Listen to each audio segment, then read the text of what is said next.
Sans plus tarder donc, je vais vous faire un sujet particulièrement difficile et particulièrement courant. Je vais vous parler des convulsions du nouveau-né. Donc les convulsions, elles sont remarquables par leur fréquence.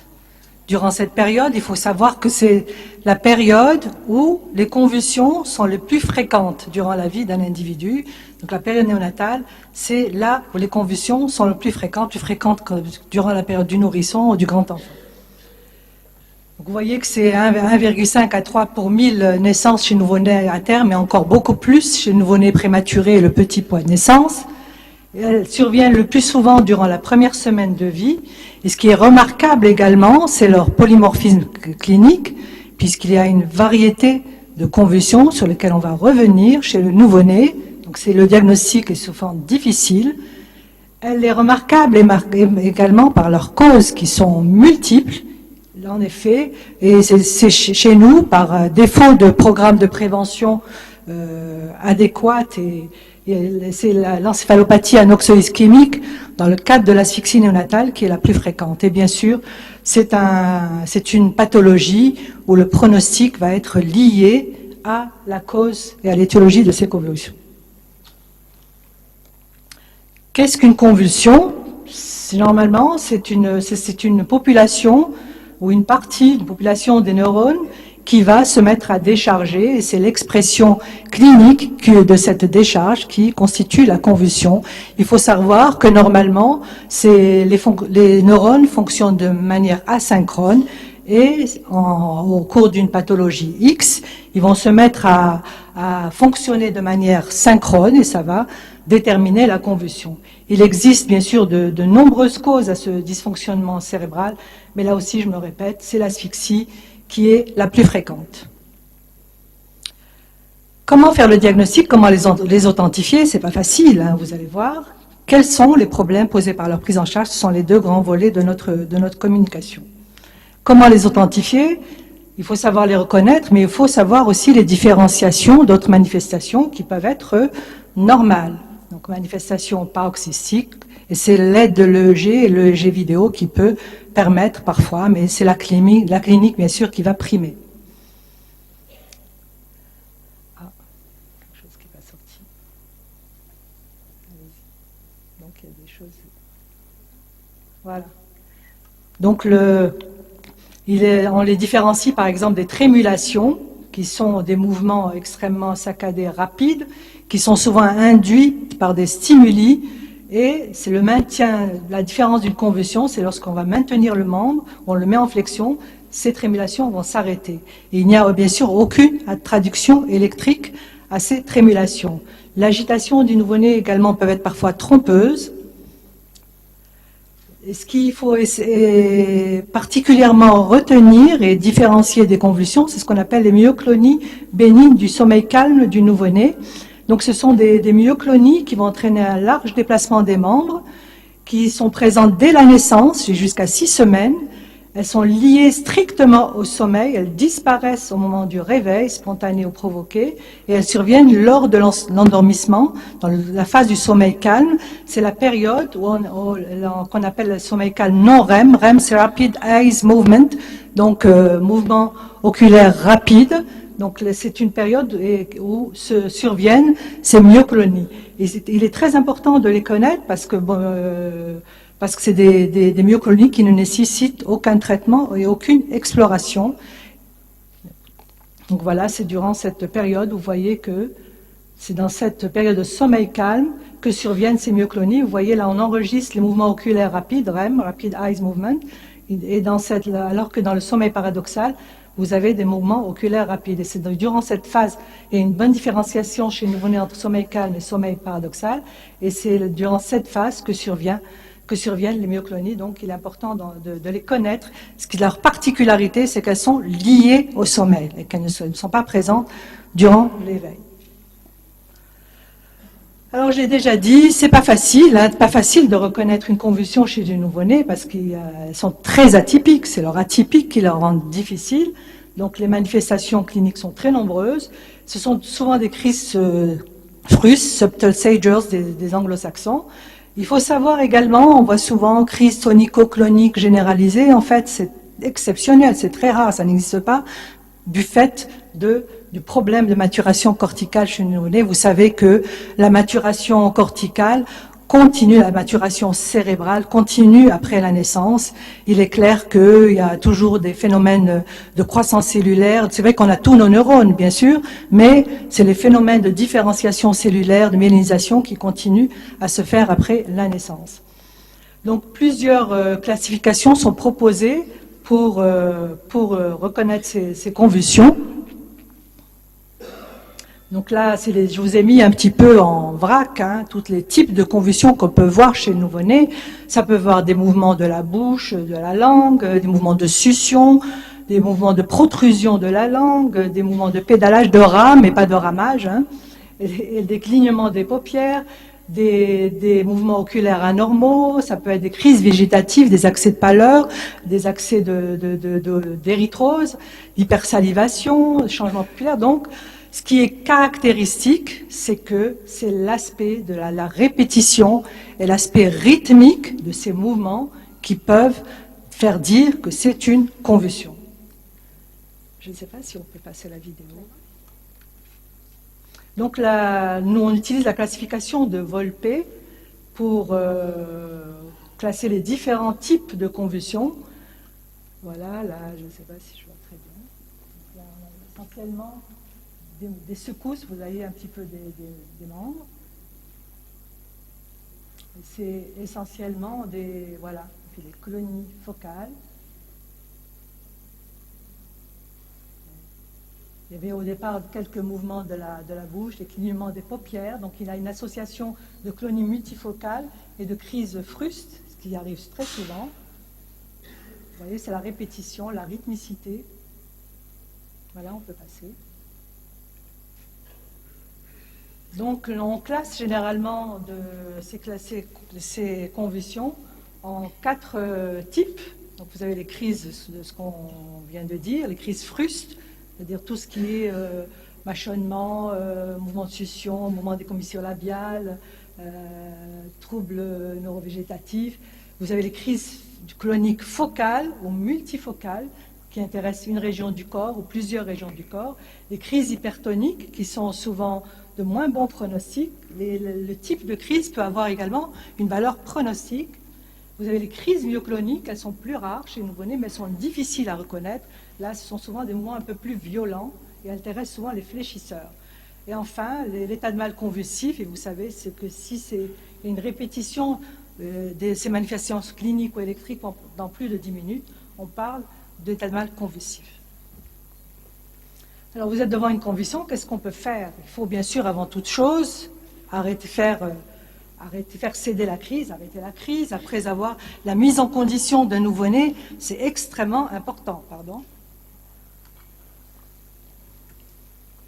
Donc, on arrête la crise, on essaye de chercher l'étiologie, soit elle est évidente, soit il faut aller la chercher par l'examen clinique qui est important, un bilan. Vous le savez tous, en première intention, puis ensuite en fonction de l'orientation, et bien sûr traiter cet enfant, traiter la cause, bien sûr, si on trouve la cause, et bien sûr si elle a un traitement. La clinique, là je vais aller rapidement, donc vous devez faire une anamnèse, bien sûr l'anamnèse c'est surtout l'anamnèse périnatale qui est très importante, l'examen clinique, souvent rapide, parce que c'est un enfant qui est une urgence néonatale. Donc on essaye de voir s'il y a des signes dysmorphiques. Et il faut faire l'examen neurologique qui doit être particulièrement complet et se fera bien sûr en dehors des convulsions. Parce que l'évaluation neurologique aura une valeur pronostique. Quels sont les examens complémentaires qu'on va demander? L'EEG, bien sûr, c'est l'examen clé, le bilan biologique, le bilan radiologique. Qu'est-ce qu'on va faire? Une échographie transfrontalière, une IRM, une TDM, les PEA, les PEV pour évaluer, pour ce qui concerne le tronc cérébral. En première intention, vous le savez tous, bilan métabolique, bilan ce qu'on appelle, entre guillemets, bilan de débrouillage. Donc dextro, le bilan infectieux, puis on va aller encore plus loin en fonction de notre orientation étiologique, éventuellement vers un bilan bactériologique, virologique, bilan hépatique, dosage de l'ammoninie, les lactates. L'EEG est indispensable, bien sûr. Il va confirmer la réalité des crises. Ce qui est très important à voir, c'est le tracé de fond.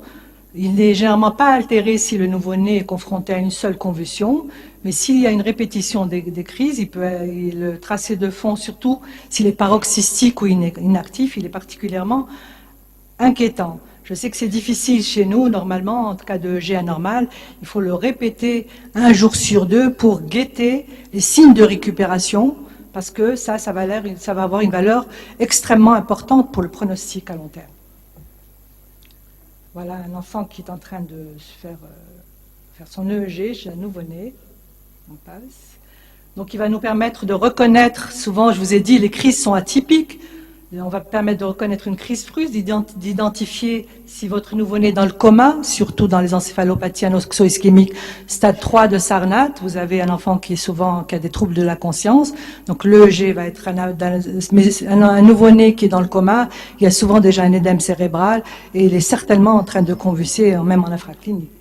Il peut identifier certaines étiologies, il peut également, je vous l'ai déjà dit, mais il faut que cette EEG soit répétée, il faut qu'on l'enregistre suffisamment pendant longtemps pour pouvoir répondre aux éléments de pronostic. Et donc le tracé intercritique a une valeur pronostique extrêmement importante. S'il est normal, généralement le pronostic il est bon, et s'il est inactif paroxystique, le pronostic est mauvais. Voilà donc là différents types de tracés. Un tracé normal, alors c'est là. Là, c'est le tracé 2. Vous avez un tracé d'un enfant qui vient de faire une hypoxie. Là, on est en train d'enregistrer une convulsion. Et là, le tracé 4, c'est un tracé paroxystique. C'est un tracé de très mauvais pronostic. Autre examen à faire, éventuellement, les potentiels évoqués, je sais qu'ils ne sont pas accessibles en période néonatale chez nous, et souvent on exige l'anesthésie générale pour faire les potentiels évoqués. Voilà, ça c'est un enfant qui est en train de passer un test par la méthode des potentiels auditifs, potentiels évoqués auditifs. Quel bilan radiologique allons nous demander, bien sûr, une fois qu'on aura stabilisé ce nouveau-né? Est-ce qu'on va faire une échographie transfrontalaire, une TDM ou une IRM? L'échographie transfrontalaire, bien sûr, elle est particulièrement intéressante par son accessibilité, puisqu'on peut la faire en incubateur. Elle a le problème de l'échographie transfrontalaire, elle n'est pas très intéressante souvent dans l'asphyxie néonatale, mais elle est très intéressante chez le prématuré pour mettre en évidence, pour diagnostiquer les hémorragies du prématuré. Ça, c'est un examen clé, surtout chez le prématuré. La TDM, elle a un intérêt dans le trauma obstétrical pour mettre en évidence un hématome sous-dural, par exemple, mais elle est de moins en moins utilisée. C'est l'IRM qui permet, surtout dans les lésions anoxo-ischémiques, c'est l'examen clé pour mettre en évidence les lésions ischémiques des noyaux gris de la substance blanche. Mais là aussi, problème de la disponibilité, il faut que le nouveau-né soit stabilisé sur le plan hémodynamique pour pouvoir accéder à l'IRM. Voilà, c'est un enfant, ça c'est notre échographe dans le service, l'échographie que je pratique depuis les années 90. Voilà, un enfant chez lequel on est en train de faire un examen. Donc c'est par voie transfrontalaire, donc c'est un examen qui nous permet, c'est une véritable fenêtre sur le cerveau du nouveau-né, et ça nous permet de balayer d'avant en arrière le cerveau et en coupe sagittale et de voir un petit peu. Et elle nous rend beaucoup de services, bien sûr en première intention, mais souvent on est obligé d'aller plus loin et aller vers l'IRM. Voilà l'IRM, c'est une technique un peu plus invasive. Il faut transporter le nouveau-né, il faut le sédater, il faut le contenir. S'il est en ventilation assistée, c'est très difficile parce qu'on ne peut pas mettre d'objets métalliques, on risque de le refroidir, on n'est plus en milieu aseptique, donc c'est très bruyant. Je ne sais pas si vous avez déjà fait une IRM. Et bien sûr, il y a l'accessibilité et le coût qui est très important. Bon, pour la plupart, bien sûr, dans l'anoxo-ischémique, l'IRM est l'examen le plus approprié. Et la TDM, il faut savoir qu'elle est de moins en moins utilisée. Elle peut être intéressante dans le traumatisme obstétrical qui reste encore fréquent chez nous.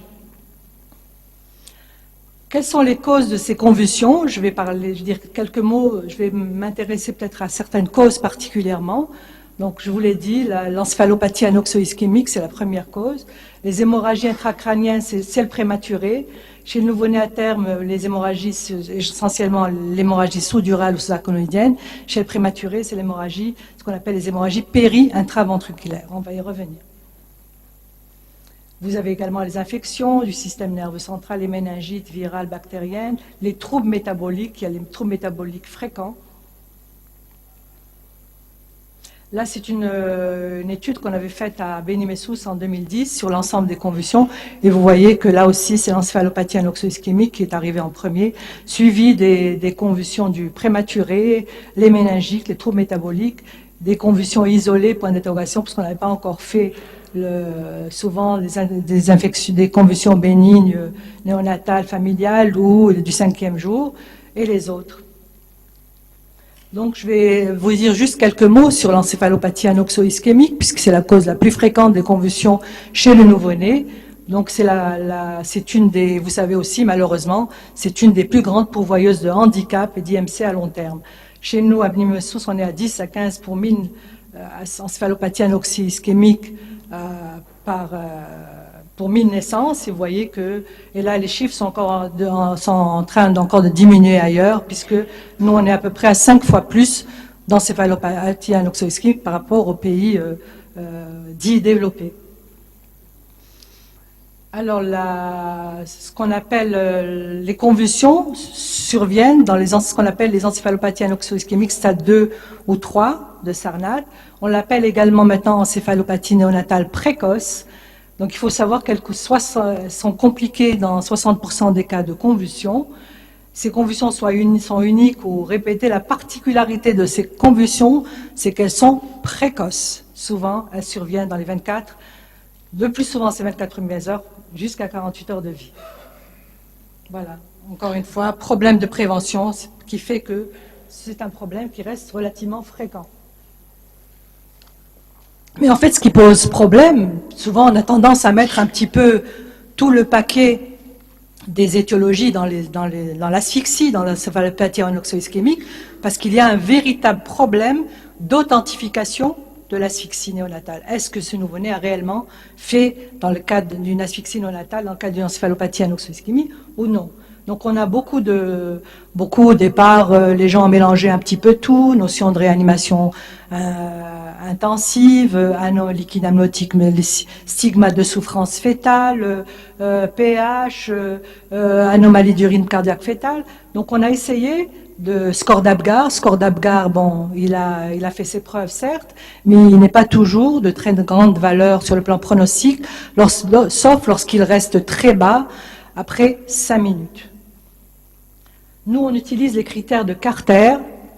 Voilà, donc 2 ou plus de 2 critères suivants pour pouvoir dire cet enfant a fait véritablement une asphyxie ou non. Donc souvent, on n'a pas le pH, malheureusement, mais si votre score d'Apgar reste inférieur à 3 à 5 minutes et plus, si vous avez des anomalies neurologiques, donc un retentissement sur le cerveau que vous allez matérialiser par l'examen clinique, si votre enfant fait une encéphalopathie anoxo-ischémique ou qu'on appelle également néonatale précoce, si vous avez une défaillance polyviscérale, si vous avez 2 de ces éléments, vous pouvez dire que votre enfant, probablement, encore avec des réserves, fait une asphyxie. Il faut souvent compléter par d'autres examens.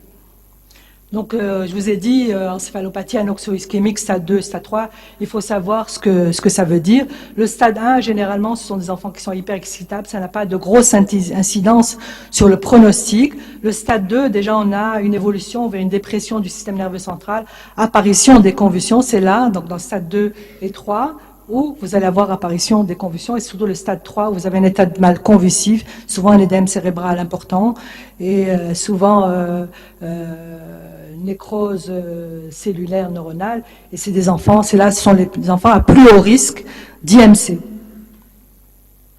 Là aussi, c'est toujours notre étude de Beni-Messous, et vous voyez que sur le plan de la date d'apparition de ces convulsions, vous voyez que 94% des convulsions surviennent avant 48 heures, et moins de 60% des cas avant 24 heures.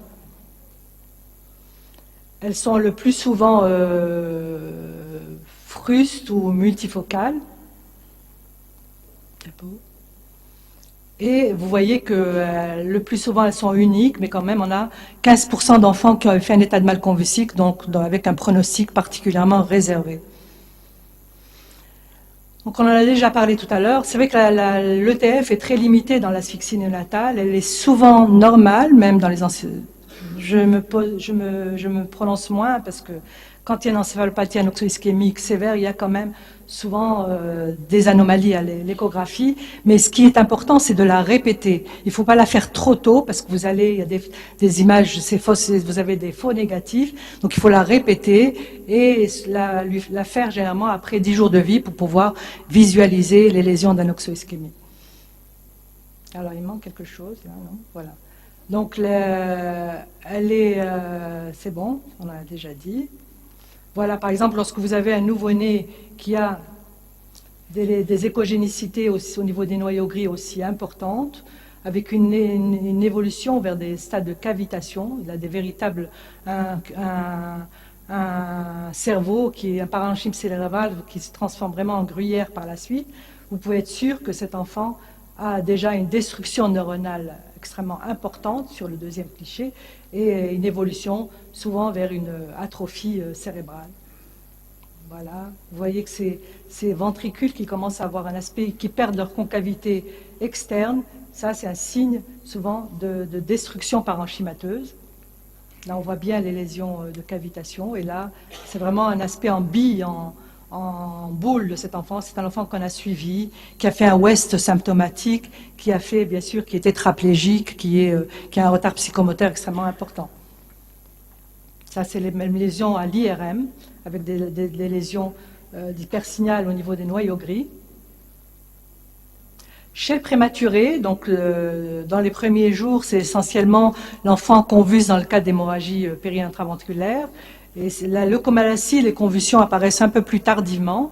Et à tout âge, vous allez avoir soit les troubles métaboliques ou il peut également avoir un problème d'erreur héréditaire du métabolisme.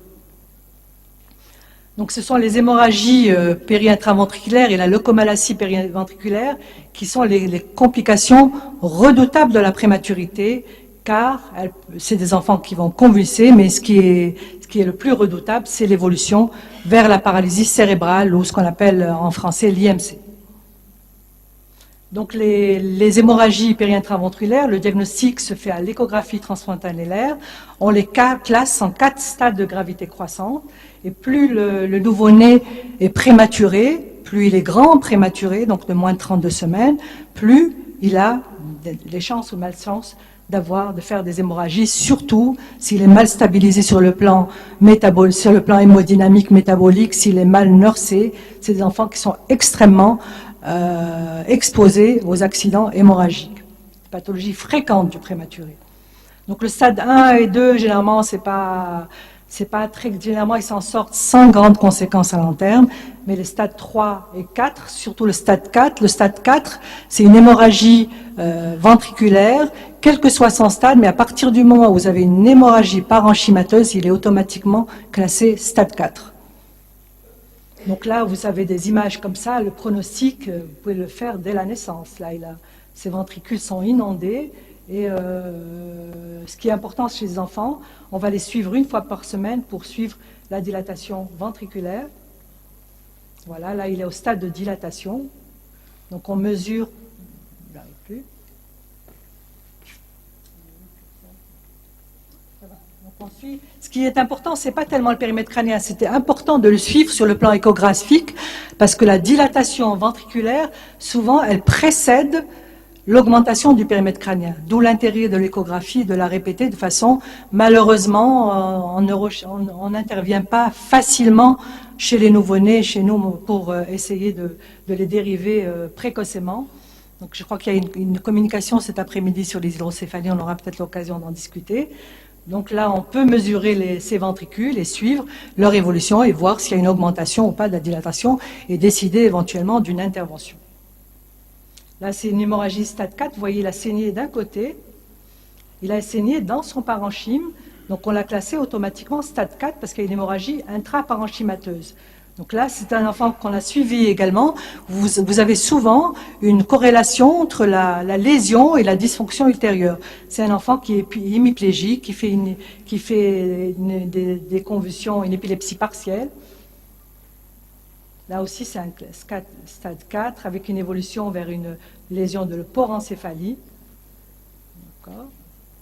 Voilà, évolution vers une cavitation de la lésion hémorragique intraparenchymateuse et en plus une dilatation ventriculaire, séquelaire. En ce qui concerne la leucomalacie périventriculaire, elle touche là aussi le grand prématuré, elle est moins fréquente.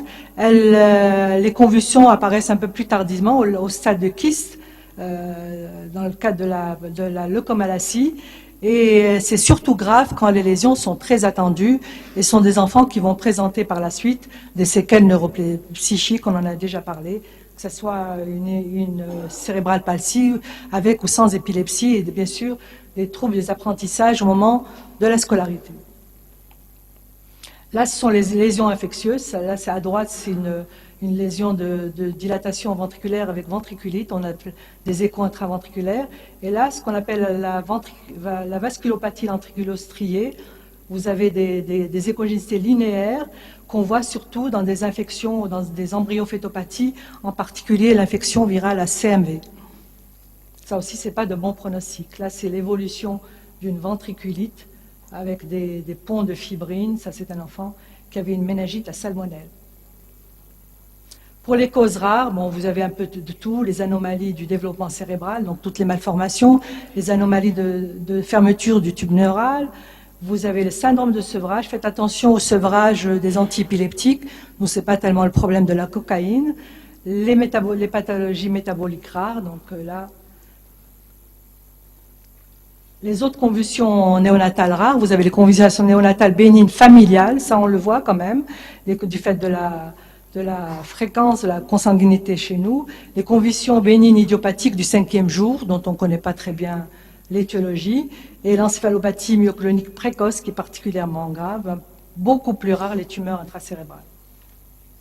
Bon, les convulsions néonatales bénignes familiales, il y a souvent des antécédents dans la famille. Vous avez souvent le père, il vous dit « oui, moi aussi j'ai convulsé et je me porte très bien ». Donc l'examen clinique et le EEG est souvent normal et il y a un risque, dans un cas sur 3, d'épilepsie séquelaire. Quant aux convulsions du 5e jour, elles sont un peu plus tardives. Généralement, le maximum, le pic de fréquence est à 5 jours. Généralement, c'est un nouveau-né qui n'a rien par ailleurs. Il n'y a aucun antécédent, c'est un diagnostic d'élimination. On a éliminé certaines toxines, on a éliminé le zinc, mais le pronostic est généralement très bon. Par contre, là, c'est un peu plus grave, l'encéphalopathie infantile précoce avec sa suppression de Burch.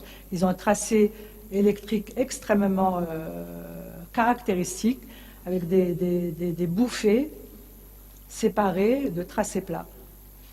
L'encéphalopathie myoclonique précoce également, là vous avez souvent des malformations cérébrales associées, et là aussi le pronostic est très mauvais et c'est des enfants qui souvent décèdent. Un petit mot sur les convulsions pyroxénales, parce qu'elles ont un traitement qu'on peut traiter, donc là aussi transmission récessive autosomique, elle est due à un défaut de synthèse du GABA, donc souvent il y a des antécédents, les crises on peut tout avoir. Elles peuvent survenir très précocement. Le EEG est souvent pathologique. Et ce qui va pas dans ces convulsions-là, c'est qu'ils ne répondent pas au traitement. Donc, et l'argument essentiel, c'est que ce sont des enfants les crises vont céder dès que vous allez leur injecter de la vitamine B6. Et dès qu'on arrête, on a reprise des convulsions. Ça, c'est l'argument diagnostique. On en arrive maintenant à la prise en charge de ces convulsions néonatales, qui ne sont pas faciles. Donc il faut beaucoup insister sur les mesures générales. Donc il y a aussi le traitement anticonvulsivant et le traitement de la cause s'il y a un traitement. En particulier dans le cas de l'encéphalopathie anosto-exile. Vous passez. Là, je vais passer. Donc les mesures générales, il faut préserver, restaurer les fonctions vitales. Donc arrêter l'alimentation, bien sûr, le mettre en restriction hydrique relative, on va y revenir et dire pourquoi. Oxygéner l'enfant s'il en a besoin, surtout s'il fait un état de mal convulsif, vous êtes obligé de le ventiler. Il faut corriger les troubles hémodynamiques associés ou qui sont la cause, les troubles de l'hémostase et métaboliques qui peuvent être la cause des convulsions, et traiter éventuellement une hypertension intracrânienne associée, et souvent elle existe chez un enfant qui vient de faire une asphyxie. On appelle ça un petit peu la neuroressuscitation. Donc il faut essayer de maintenir une pression de perfusion cérébrale correcte. Il faut lutter contre l'édème cérébral. C'est vrai que la pression intracrânienne va augmenter dans une boîte crânienne fermée. Il faut déjà les petits moyens. Il faut un enfant qui vient de faire, par exemple, une asphyxie, il ne faut pas lui mettre la tête en arrière. Il faut relever sa tête à 30 degrés pour favoriser le retour veineux et pour éviter d'augmenter cette pression dans sa boîte crânienne. On le met en restriction hydrique, tout en surveillant bien sûr la diurèse, le poids.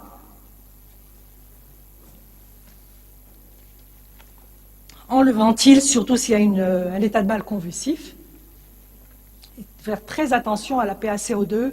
Normalement, on doit monitorer la PaCO2 beaucoup plus que la PaO2 chez des enfants qui sont ventilés, en particulier les enfants qui viennent de faire une asphyxie, parce que la CO2 a une action vasomotrice extrêmement importante. Si vous baissez trop la PaCO2, vous risquez d'entraîner une vasoconstriction et diminuer encore plus le débit sanguin cérébral et par conséquent la pression de perfusion cérébrale. Donc le mannitol, ça sert à rien, les corticoïdes également, et les barbituriques en préventif, c'est-à-dire un bébé qui naît en souffrance ou un bébé qui avait un abgar légèrement bas, on lui met du Cardinal pour éviter qu'il convulse, ça sert absolument à rien. Donc, quels sont les anticonvulsivants qu'on utilise? Le phénobarbital, bien sûr, la phénitoïne, le clonazepam, le rivotril en cas d'état de mal convulsif. L'hypnovène, on n'en a pas l'habitude. La pyridoxine, bien sûr, si vous êtes dans le cas d'une probable pyridoxinodépendance. Alors, c'est le numéro 1, c'est bien sûr le phénobarbital. Vous me direz après vos habitudes thérapeutiques. Il faut savoir qu'il pénètre rapidement dans le cerveau. Il a un début d'action très rapide. Il est éliminé de manière un peu plus difficile. Et il faut savoir que le phénobarbital est utilisé en première intention pratiquement par tous les néonates et également par les neurologues. Voilà, normalement, on donne une dose de charge de 20 mg par kilo nivellante. Faites attention, chez un enfant qui vient de faire une souffrance, qui est mal en point sur le plan neurologique, qui a des problèmes au niveau de son cerveau, il faut aller très lentement dans tout ce que vous allez administrer à ce nouveau-né parce qu'il y a des risques de perturbation très importants, de fluctuations du débit sanguin cérébral qui peuvent être également la cause de dégâts encore plus importants. Faites attention également à l'oxygène. Donc on va renouveler, si ça ne marche pas, vous renouvelez soit par dose, il y a certains qui donnent 10 mg par kilo, le mieux c'est 5 mg kilo toutes les 10 minutes, donc il faut aller très lentement, il ne faut pas se précipiter et tout de suite remettre le phénobarbital chez un enfant qui convulse. Et là, vous ne devez pas dépasser 40 mg par kilo. De façon à obtenir une barbitémie efficace, c'est le traitement d'entretien. Généralement, nous, on utilise 3 mg par kilo. Il faut savoir l'arrêter, le phénobarbital. On va y revenir. Bon, là, c'est un petit peu pour vous montrer que le phénobarbital, il est employé pratiquement lors du premier épisode, dans la majorité des cas, et tous les gens sont d'accord pour que ce soit le phénobarbital qui soit donné en première intention. Donc il a une bonne tolérance hémodynamique et il est efficace en première intention dans 70% des cas. En deuxième intention, la phénitoïne que nous n'avons jamais eue. S'il y a un état de mal convulsif, on a l'habitude d'utiliser le clonazepam en nivellante, ça marche généralement bien, mais il y a aussi toutes les règles qui vont avec et qu'il faut absolument respecter, maintenir une tension artérielle normale. Donc c'est très important de surveiller l'hémodynamique chez les nouveau-nés, leur prendre leur tension, monitorer leur tension et corriger bien sûr les anomalies métaboliques associées. Quand arrêter le phénobarbital, là il n'y a pas de consensus, il y a beaucoup de choses qui se disent. Il n'a pas de rôle prophylactique. Bon, actuellement, on est un petit peu, je vous dis, des fois on dit 20 ans avant, on vous dit une chose, et 20 ans après, on va vous dire le contraire. Donc là, il y a des gens qui sont en train de revenir sur le rôle prophylactique du phénobarbital. Donc, il faut savoir que la récurrence des convulsions, elle est totalement indépendante du traitement. Et ce qui est très important à savoir, que les antiépileptiques, ça a quand même un effet, surtout le phénobarbital, sur le développement cognitif de ces enfants, donc faites très attention. Donc on a vu, pas de problème pour le commencer, mais pour l'arrêter, on est toujours très en fait prudent. On a peur surtout, c'est surtout nos angoisses qu'on traite. Donc il faut savoir que il y a eu beaucoup de chemin qui a été parcouru avant. Je me rappelle des années où on disait non, on garde le phénobarbital pour couvrir la période des vaccinations. Il y en a qui disaient on le garde jusqu'à 1 an, jusqu'à 2 ans. Donc, mais la plupart des gens maintenant disent qu'il faut arrêter précocement le phénobarbital. Pourquoi? Parce qu'il n'y a jamais de récurrence précoce des convulsions. C'est-à-dire que si votre enfant vient de faire une encéphalopathie anoxo-ischémique, il va convulser les premières heures, vous n'allez jamais le voir reconvulser 15 jours après ou dans le mois qui suit. Quand il reconvulse, c'est souvent beaucoup plus tardivement. Donc, il faut savoir que cette récurrence, elle est totalement indépendante de la prophylaxie par le phénobarbital et la neurotoxicité, je viens d'en parler, elle est extrêmement importante. Donc, il faut bien peser le pour l'arrêt ou le contre. Il faut bien peser votre indication de maintenir le traitement par le phénobarbital. Donc, en gros, si c'est un stade 2, il faut s'en débarrasser avant que l'enfant sorte de l'unité de néonat. Si c'est une encéphalopathie stade 3 sévère avec état de mal convulsif, c'est un enfant chez lequel on a eu du mal à arrêter les convulsions, il faut continuer le traitement, le contrôler sans dépasser 3 mois de traitement. Généralement, nous, on arrête à 1 mois.